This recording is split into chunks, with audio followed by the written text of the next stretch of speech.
welcome back. Another day, another vlog. Pow, we're in focus. Hope you're well on this fine Thursday evening and had a good day.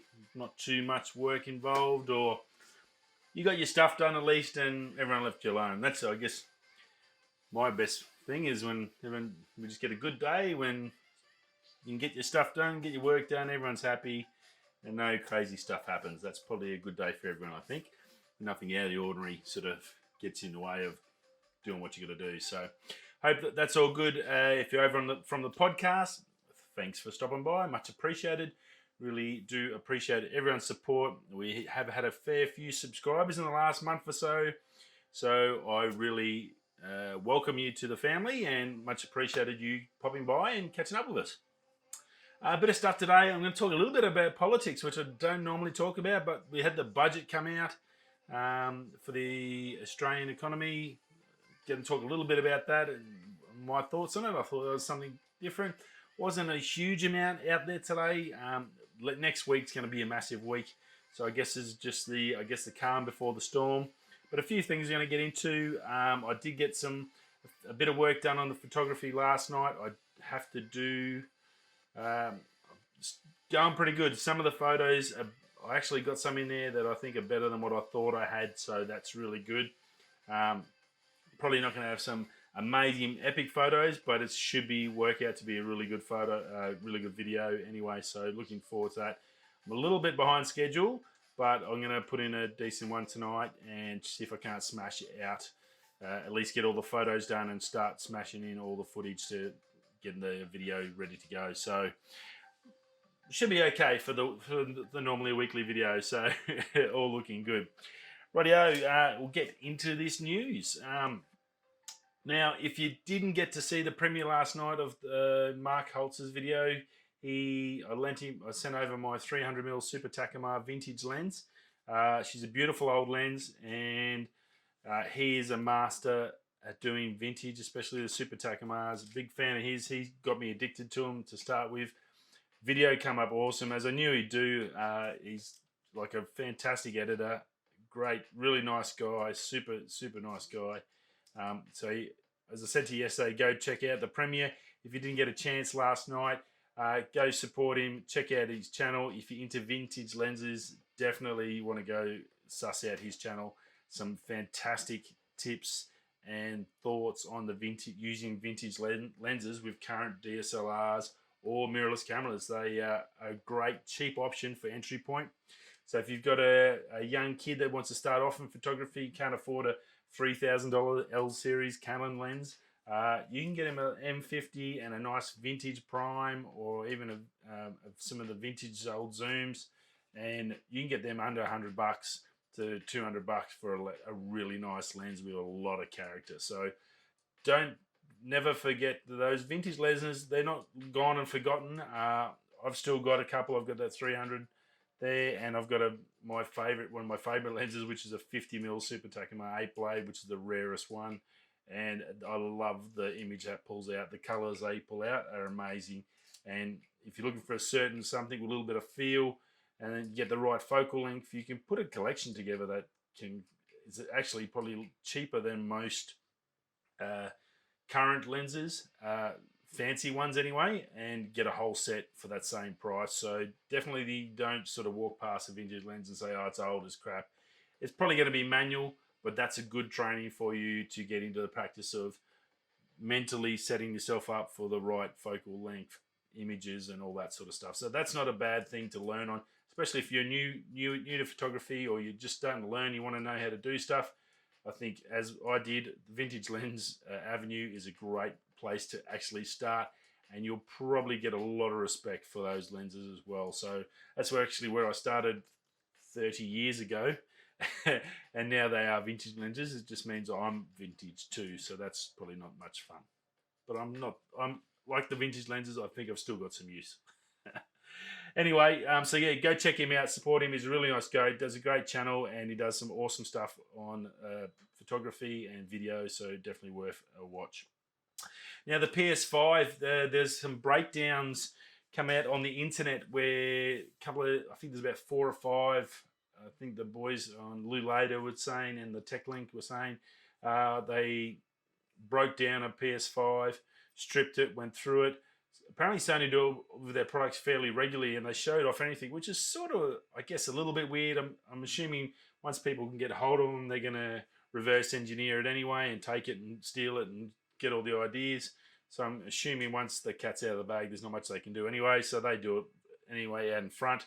They stripped it down, and one of the things the boys talked about is the fact that where the processor is, and it's an AMD processor, they've got liquid metal in there for cooling, and first reports out of Japan from, I think there was 5 testers that got given an early PlayStation to actually have a go and put their footage up. Yeah, it comes up pretty good, and early reports so good, so far so good, I'm meant to say. Cooling was really good, and bits and pieces like that. Now, you would have seen on the Xbox front rumours about catching on fire or overheating and stuff like that. I had a bit of a meander through there. It's actually all blown out of proportion. Don't believe that. It's just one guy pulled the storage card, the SSD storage card out of it after he'd been using it, and it was just hot, which they do anyway on every single computer, so nothing to worry about. For you Xbox fans, it's not an R5 issue. God forbid. So everyone's scared. Oh my God, overheating. That's the worst thing. I'm sure PlayStation and Microsoft don't want that to happen. It can't be good for business. It hasn't been good for Canon, and it's definitely not good for computers. So it should be pretty good. So the Sony all reports looking pretty sharp. They should have a fair few games to sort of get through. I'm going to be selling my PS4 Pro. I'm going to get rid of that one.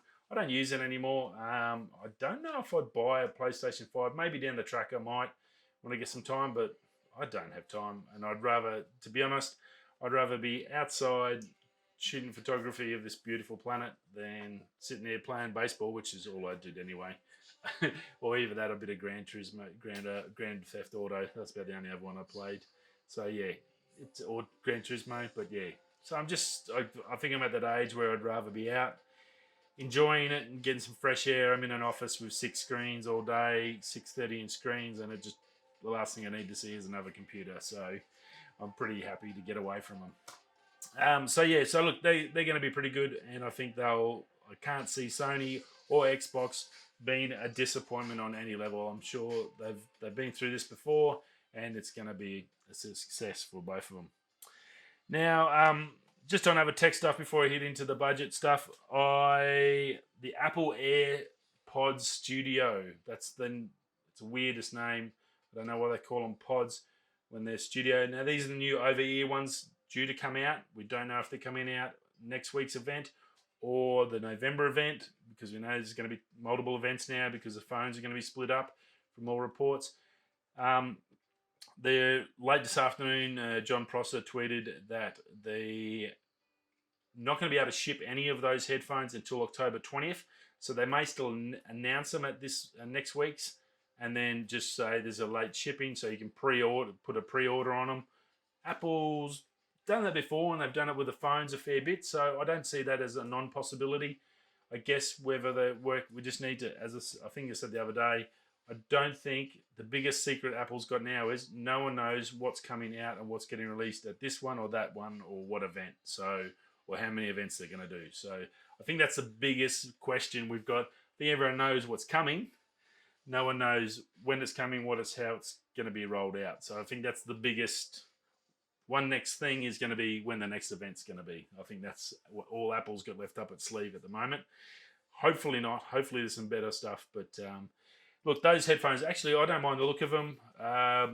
There's a few guys saying they didn't like the look of them. They weren't sort of out in front, confrontalist, I guess, like Beats Pro, that sort of big in-your-face sort of colour schemes and all that. They're definitely a higher-end headphone, I guess you could say. So that's what they're sort of aiming for. They're talking about magnetic cups. So the headband could be just pull on and pull the cup off, full magnetic. We don't really know much about them other than what they sort of look like, what they possibly can do.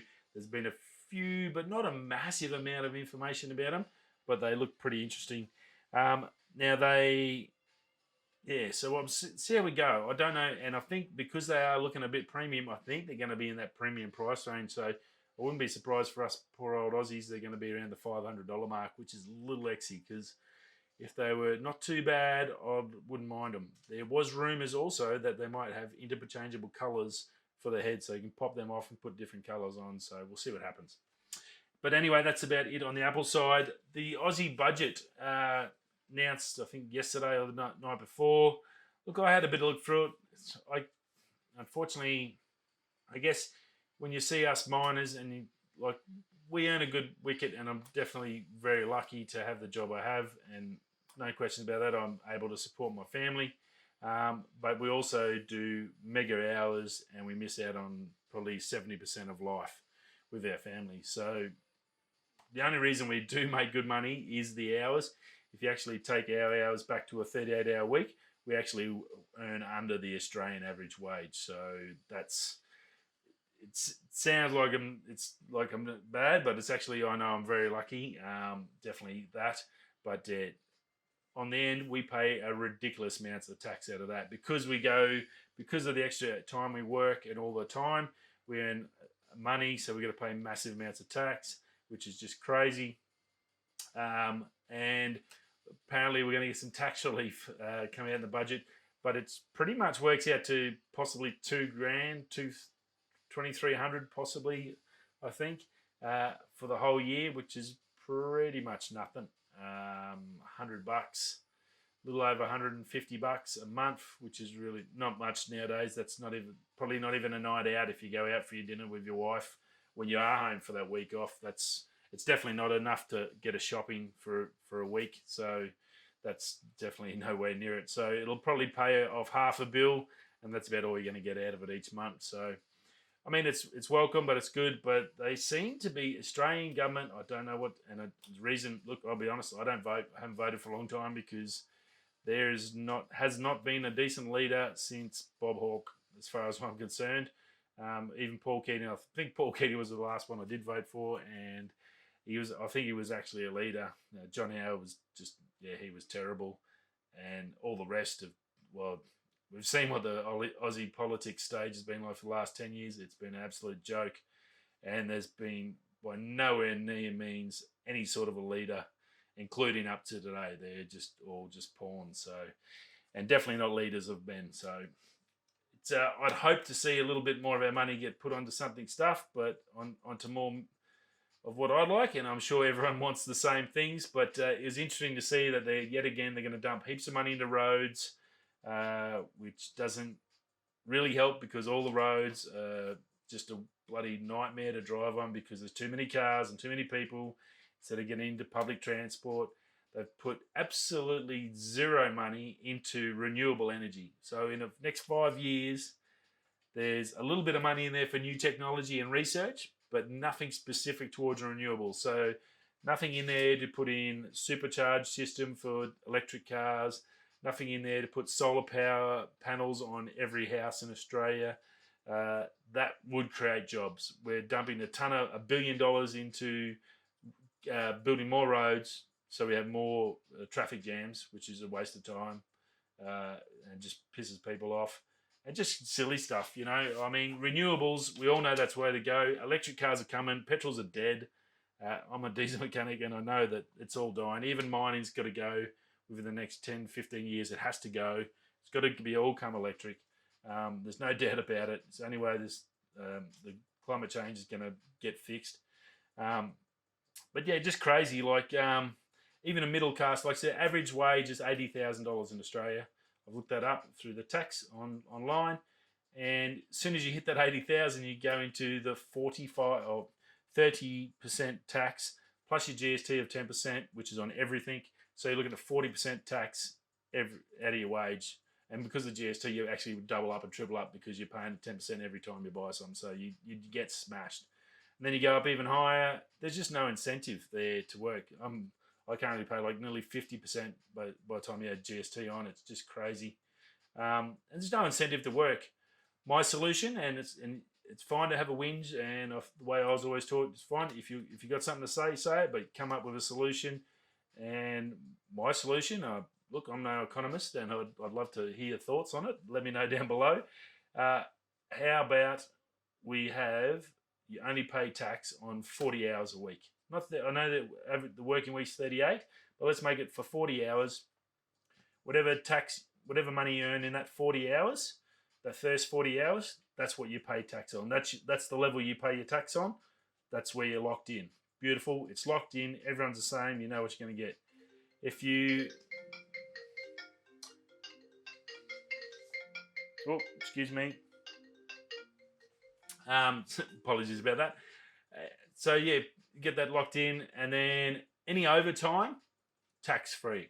How good would that be? That would make a massive incentive for people to get out there and work more, which is what we want. We want people to want to work. There's no incentive to work extra because you just lose it all in tax. So you might as well just go and sit on the dole and do nothing, and you get everything given to you. So it's real. You don't get everything given to you, but it's probably similar to busting your ass and getting nothing. But well, again, they're being persistent, and yeah, so that's where I'm sort of at. So I was sort of a little bit disappointed there wasn't really much in there. It was bits and pieces about other stuff, and yeah, I didn't really find. Now, the biggest thing I had concern with was companies up to $5 billion,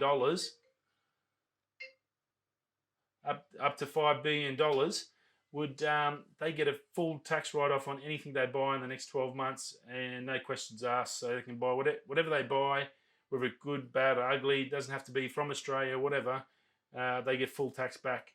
But a small business owner like myself with my channel, I spend thousands of dollars a year trying to create stuff and do stuff with my photography. I get zero back on my tax because I don't earn enough from it, apparently.